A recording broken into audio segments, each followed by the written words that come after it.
pull your So side now out. what are you guys doing? You're adjusting, right? Yep, To we get gotta it. make sure it's level. Okay.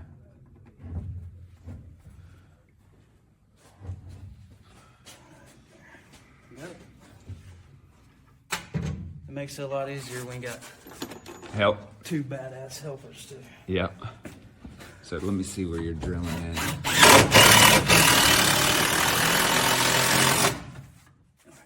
Ladder. You're screwing into that lip under there.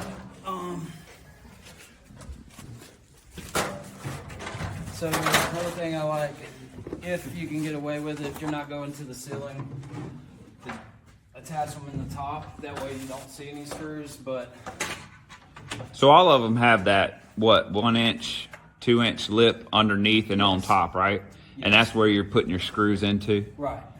But sometimes you can't get to the top one. because of the ceiling. Right. Right. And so you just want to put it as high as you can in the box, out of the way.